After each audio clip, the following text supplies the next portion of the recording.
Hello friends, कैसे हैं आप लोग। उम्मीद करते हैं अच्छे होंगे और अपनी तैयारी कर रहे होंगे। फ्रेंड्स, आज हम लोग द्विवेदी युग देखा जाएगा। इससे पहले हम लोग भारतेंदु की 3-4 वीडियो देख के भारतेंदु से संबंधित ऑब्जेक्टिव बना के उसको ख़त्म किया। चलिए तो आज द्विवेदी युग देखते हैं।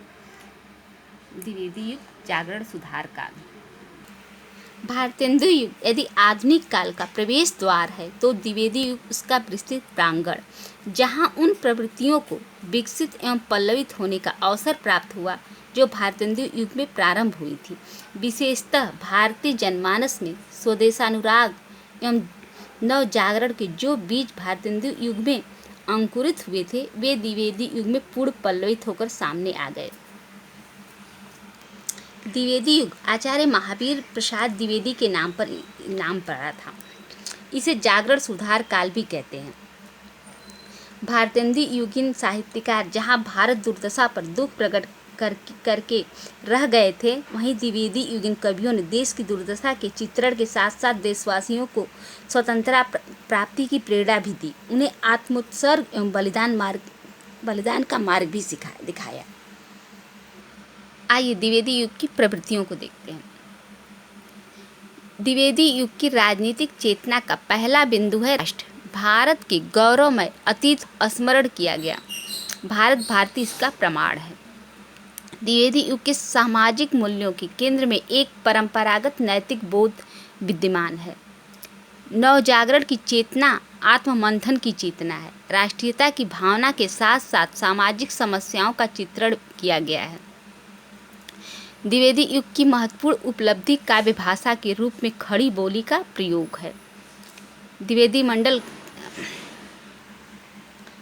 युगीन कविता कथात्मक तथा अभिधात्मक होने के कारण इतिवृत्तात्मक और विवरणात्मक हो गई है। आइए द्विवेदी मंडल के कुछ कवियों को देखते हैं। श्रीधर पाठक ये खड़ी बोली के प्रथम स्वच्छंदतावादी कवि हैं। ये स्वच्छंदतावादी क्या है, इसको समझते हैं। द्विवेदी युग में अधिकांश कवियों ने द्विवेदी जी के दिशा निर्देश के अनुशासन में काव्य रचना की, किंतु कुछ कवि ऐसे भी थे जो उनके अनुशासन में नहीं थे और काव्य सृजन कर रहे थे। इस तरह इस युग के कवियों को दो वर्ग थे, द्विवेदी मंडल के कवि और द्विवेदी मंडल के बाहर के कवि। द्विवेदी मंडल के कवियों की काव्य धारा को अनुशासन की धारा तथा द्विवेदी मंडल के बाहर के कवियों की काव्य धारा को स्वच्छंदता की धारा कहा जाता है। द्विवेदी मंडल के कवियों में मैथिली शरण गुप्त, हरिऔध सिया राम शरण गुप्त, नाथूराम शर्मा, महावीर प्रसाद द्विवेदी आते हैं। द्विवेदी मंडल के बाहर यानी स्वच्छंदता की धारा के कवियों में श्रीधर पाठक, मुकुटधर पांडे, लोचन प्रसाद पांडे, राम नरेश त्रिपाठी आदि प्रमुख हैं। श्रीधर पाठक ने ब्रज भाषा में मौलिक काव्य कश्मीर सुषमा की रचना की, जिसका समय 1904 ईस्वी है। उनकी एक और रचना है मनोविनोद, उसको भी हम लोग याद रखेंगे, उसका समय 1882 ईस्वी।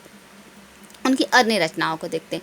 वनाष्टक, देहरादून, भारत गीत, जगत सच्चाई सार, स्वर्गीय बीड़ा, सांध्य अटन और गुणवंत हेमंत। आइए कुछ उनकी अनुदित रचनाओं को देखते हैं। गोल्ड स्मिथ एकांतवासी योगी। गोल्ड स्मिथ की मूल रचना हर्मिट है, जिसकी उन्होंने एकांतवासी योगी नाम से अनुवाद किया था। ये खड़ी बोली में है और इसका समय 1886 ईस्वी। दूसरी है उजड़ ग्राम, ये भी गोल्ड स्मिथ की है, जो डेजर्ट विलेज से इन्होंने अनुवादित किया था। ये भी ब्रज भाषा में है, इसका समय 1889 ईस्वी। अन्य श्रांत पथिक भी गोल्ड स्मिथ की है, जो ट्रैवलर का इन्होंने अनुवाद किया था। ये खड़ी बोली में है, इसका समय है 1902। गडेरिए और दार्शनिक, ये ग्रे की है और सैफर्ड एंड फिलासफर की इन्होंने अनुवाद किया था। ऋतु संहार, ये कालिदास के ऋतु संहार की इन्होंने अनुवाद किया था। एकांतवासी योगी की रचना लावनी और ख्याल शैली में इन्होंने की थी। श्रांत पथिक की रचना इन्होंने रोला छंद में की थी। ये सब रचनाएं उनकी बहुत प्रसिद्ध हैं। कभी कभी प्रश्न इस तरह पूछ देगा कि एकांतवासी योगी किसकी मूल रचना है, तो हम लोग को बताना पड़ेगा हरमिट की है, जो गोल्ड स्मिथ ने रचना की थी हरमिट की, उसकी एकांतवासी योगी रचना है। ये सारी महत्वपूर्ण, इनको हम लोग याद रखेंगे। एकांतवासी योगी खड़ी बोली की प्रथम पुस्तक है। हम लोग याद रखेंगे कि ये खड़ी बोली की इनकी प्रथम पुस्तक थी। और गुणवंत हेमंत, ये भी खड़ी बोली की इनकी प्रथम कविता है। इसको, इन दोनों को हम लोग याद रखेंगे। ये प्रथम पुस्तक है खड़ी बोली की, ये प्रथम कविता है। आचार्य महावीर प्रसाद द्विवेदी। द्विवेदी का नामांकन आचार्य महावीर प्रसाद द्विवेदी के गरिमा मंडित व्यक्तित्व को केंद्र में रखकर किया गया। उन्होंने सरस्वती पत्रिका के संपादक के रूप में हिंदी जगत की महान सेवा की और हिंदी साहित्य की दिशा एवं दशा को बदलने में अभूतपूर्व योगदान किया। महावीर प्रसाद द्विवेदी सन 1903 में सरस्वती पत्रिका के संपादक बने। इससे पहले वे रेल विभाग में नौकरी करते थे। उन्होंने इस पत्रिका के माध्यम से कवियों को नायिका भेद जैसे विषय छोड़कर विभिन्न विषयों पर कविता लिखने की प्रेरणा दी। काव्य भाषा के रूप में ब्रज भाषा को त्याग कर खड़ी बोली का प्रयोग करने का सुझाव दिया, जिससे गद्य और पद की भाषा एक हो सके। द्विवेदी जी ने कवि कर्तव्य जैसे निबंधों द्वारा कवियों को उनके कर्तव्य का बोध कराते हुए अनेक दिशा निर्देश दिए। आइए उनके जन्म मृत्यु को देख लेते हैं। द्विवेदी, आचार्य महावीर प्रसाद द्विवेदी का जन्म 1864 ईस्वी में, मृत्यु 1938 ईस्वी में हुई थी। इनका जन्म स्थान रायबरेली दौलतपुर गांव में हुआ था। इनके पिता थे श्री राम सहाय द्विवेदी। इन्होंने सरस्वती पत्रिका का संपादक किया था 1903 से 1920 ईस्वी तक। महावीर प्रसाद द्विवेदी ने गद्य और पद दोनों के लिए खड़ी बोली के सामान्य बोलचाल की भाषा को प्राथमिकता दी थी। महावीर प्रसाद द्विवेदी के अनुदित मौलिक लगभग 80 ग्रंथ हैं। आइए कुछ उनके ग्रंथों को देखते हैं। ये कुछ उनके मौलिक ग्रंथ हैं। काव्य मंजूषा, सुमन, कान्य कुब्ज अबला बिलाप, देवी स्तुति शतक, कान्य कुब्जावली व्रतम, नागरी। आइए उनके कुछ अनुदित काव्य संग्रह को देखते हैं। विनय शतक भर्तहरि, यह भर्तहरि के वैराग्य शतक का दोहाओं में अनुवाद है।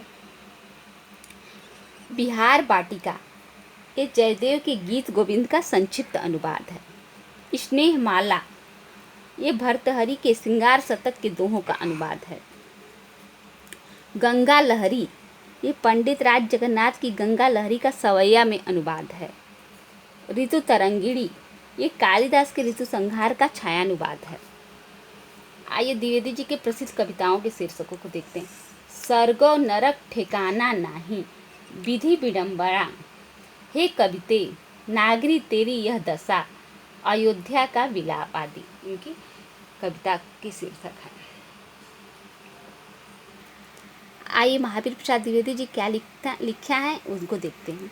कविता का विषय मनोरंजन एवं उपदेशात्मक होना चाहिए। यमुना के किनारे केली कौतूहल का अद्भुत वर्णन बहुत हो चुका। न परकियाओं पर प्रबंध लिखने की अब कोई आवश्यकता है और न स्वकीयाओं की गतागत की पहेली बुझाने की।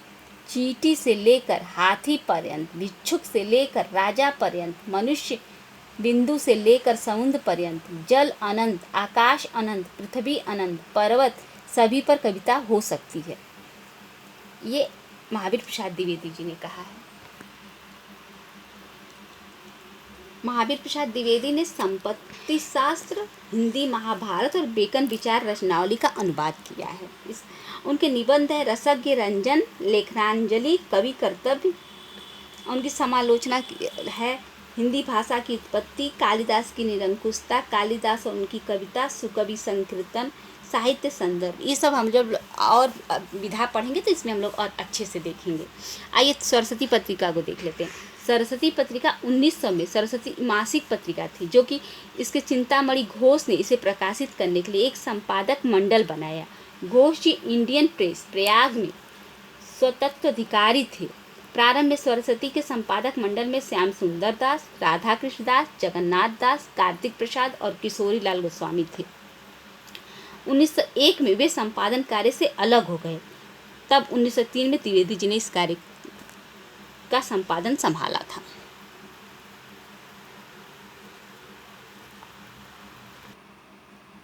फ्रेंड्स, अब कल की वीडियो में द्विवेदी युग के अन्य कवियों को देखा जाएगा। अगर ये वीडियो अच्छी लगी हो तो आप लोग लाइक, सब्सक्राइब और अपने दोस्तों में शेयर करिए।